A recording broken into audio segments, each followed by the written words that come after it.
Olá, meus amores, sejam muito bem-vindos. Nesse vídeo eu trago uma resenha completa e tiro muitas dúvidas do forninho da Oster de 10 litros. E nessa resenha nós vamos avaliar alguns aspectos desse forno. Então, a primeira característica que nós vamos avaliar é a estética. Eu amei o design desse forninho, ele vem disponível nessas duas cores. E eu acho que esse design remete a uma coisa mais retrô. Então, esteticamente falando, ele é maravilhoso. Achei ele muito lindo. Esse botão inferior aqui serve para a gente determinar quanto tempo o alimento vai ficar no forno. E uma coisa interessante desse botão é que mesmo quando o forno não está na tomada, ele funciona. Então, se você quiser usar ele como timer para outros eletrodomésticos, por exemplo, você pode. E esse botão aqui determina a temperatura. E a temperatura desse forninho varia de 95 a 230 graus Celsius. Eu costumo usar sempre na temperatura máxima, mas a gente sabe que existem receitas que o mais indicado é utilizar uma temperatura específica para que realmente dê o ponto correto daquele determinado alimento específico. Nesse vídeo eu vou mostrar para vocês vários tipos de alimentos que eu fiz nesse forninho. E eu vou dar algumas dicas também de como você otimizar o uso desse forno. Nós já avaliamos esse forno esteticamente, agora nós vamos para o aspecto que eu considero ser o mais importante, funcionalidade. Ele realmente é bom, funciona, ele realmente cumpre aquilo que ele se propõe a fazer? Então, vamos lá. O que é que eu achei desse forno como um todo? Ele é extremamente funcional. E pelo fato dele ser mais compacto, dele ser bem pequenininho, eu acho, né, eu tive a sensação de que ele é mais eficaz, ele é mais potente. Não sei, eu acho que por ter pouco espaço ali dentro, talvez seja mais rápido e mais potente do que um forno comum. Isso é super interessante, porque esse é o meu segundo forno da Oster. Eu tenho um outro forno. O forno que eu tenho tem cerca de 40 litros, né? Acho que são 38 litros em média. E é muito parecido com esse. A diferença é o tamanho. Claro, esse daqui tem cerca de 25% do tamanho do forno que eu tenho. E por que investir em um forninho tão compacto, tão pequeno? Eu diria a vocês que, claro, né, existe o custo-benefício, ele é mais barato em relação a um forno maior. E ele costuma atender bem a famílias de até 4 pessoas. Aqui em casa somos só eu e meu marido. E ele atende bem, né, a nossa demanda. Nós temos aqui duas bandejas, né? Na verdade, ele vem com uma bandeja e ele vem com uma grade embaixo. E eu vou mostrar para vocês também as gambiarras que eu faço para caber todo o alimento que nós esquentamos ou assamos aqui dentro. Essa bandeja é bem pequenininha. Eu vou mostrar para vocês terem uma noção do tamanho desse forno. Vou colocar minha mão aqui do lado só para vocês terem uma ideia. Mas basicamente é isso, ele vem com esses dois acessórios internos. E nessa bandeja você pode pôr uma outra forma por cima, ou você pode assar o alimento diretamente aí. Daqui a pouco eu vou mostrar pra vocês como eu asso o pãozinho de queijo nele. Só pra vocês terem uma ideia mesmo, meus amores, parece um forninho de brinquedo, né? Parece um forninho de boneca. Ele é muito pequeno, tem 1 palmo de largura. Não tem tanto tamanho assim, em termos de profundidade também. E é um forno mesmo para esquentar alimentos, né? Mais do que para assar.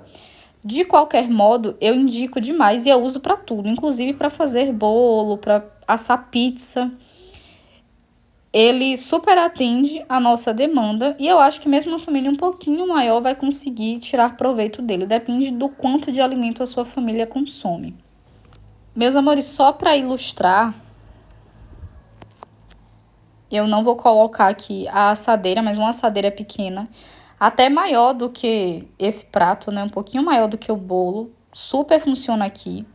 Agora eu vou mostrar pra vocês esquentando uma comida, né? Então, um pedaço de pizza fitness que sobrou e eu tô aí esquentando. Mas não se preocupe, eu vou te mostrar como é que eu asso uma pizza inteira nesse forninho daqui a pouco.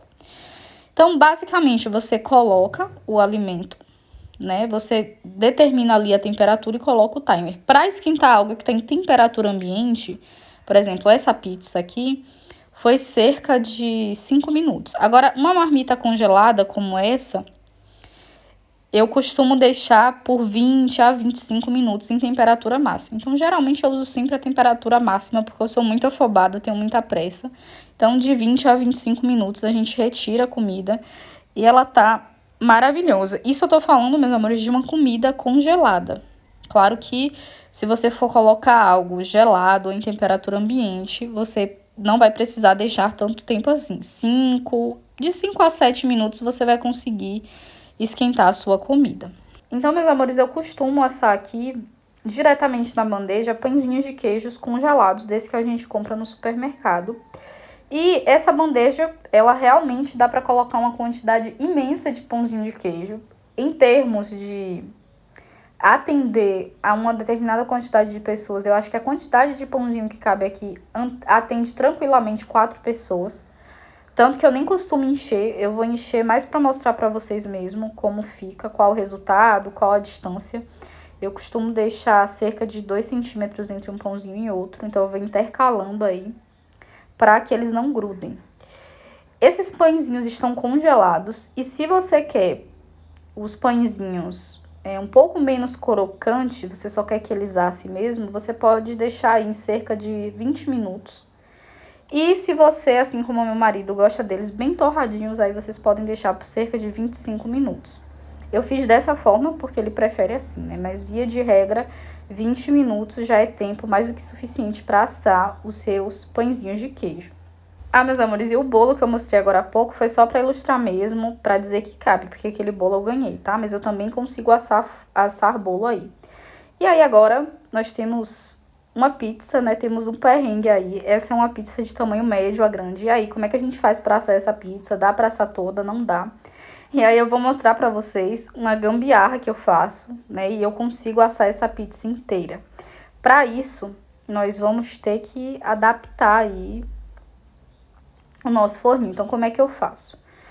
Embaixo, na grade, eu coloquei papel alumínio com um pedaço da pizza que sobrou. E em cima, eu cortei a pizza em 2 pedaços. Deixa eu mostrar pra vocês. Aqui a pizza já tá assada. Essa pizza fica cerca de 12 minutos no forno. Então, é muito prática. E olha só, percebam, né? A pizza tá inteira aqui no forno e eu consegui assar ela por completo. E aí, meus amores, o outro pedaço eu coloquei, né, no papel alumínio, na parte de baixo, na grade. E como a pizza é um alimento baixinho, super deu certo. E assim a gente consegue otimizar o uso do forninho. Limpeza. Para efetuar a limpeza no forninho é super fácil, é um processo muito simples. Vocês vão precisar apenas de detergente neutro e uma bucha. Então, é só esfregar a área que tá ali, talvez engordurada, suja. E rapidamente você vai conseguir limpar esse forninho. Eu só recomendo que vocês sequem depois, né? Para não ficar resquícios de água, porque isso pode fazer com que o forninho enferruje. Durabilidade. Outras pessoas que adquiriram esse mesmo forninho afirmam que ele durou bastante tempo. Eu não posso falar acerca da durabilidade porque eu comprei ele recentemente, né? Acabei de fazer o unboxing dele para vocês, tem vídeo aqui no canal. Mas eu tenho um outro forno da Oster, né? Muito parecido com esse, inclusive esteticamente. E esse forno tem cerca de 30 litros, acho que de 30 a 40 litros. E ele já tá comigo há mais de 2 anos. Então eu acredito que esse forno vai durar bastante tempo. Até por isso eu investi em um outro forno dessa mesma marca. Preço. Nesse forninho aqui, com o frete, eu paguei R$290. Mas ele tava saindo no site por 230.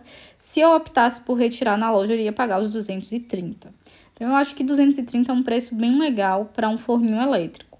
Claro, meus amores, eu tô falando o preço na data de gravação desse vídeo, né? Ele permanece o mesmo, mas com a inflação é natural que suba um pouquinho. Custo-benefício. Eu recomendo ou não recomendo o forninho? Depende. Como aqui em casa somos só 2, eu acho que esse forno super atende às nossas expectativas, às nossas necessidades. Mas uma família maior, né? Geralmente a mãe faz aquele bolo grande ou compra aquela pizza tamanho família. Ela vai ter certa medida de dificuldade para conseguir esquentar o alimento, né? Porque não vai caber uma quantidade tão grande de comida. Então, nesse caso, eu recomendo a compra do forno de 30 litros. Mas se for para esquentar, por exemplo, um pão de café da manhã, eu acho que cabe vários pães aí nesse forno.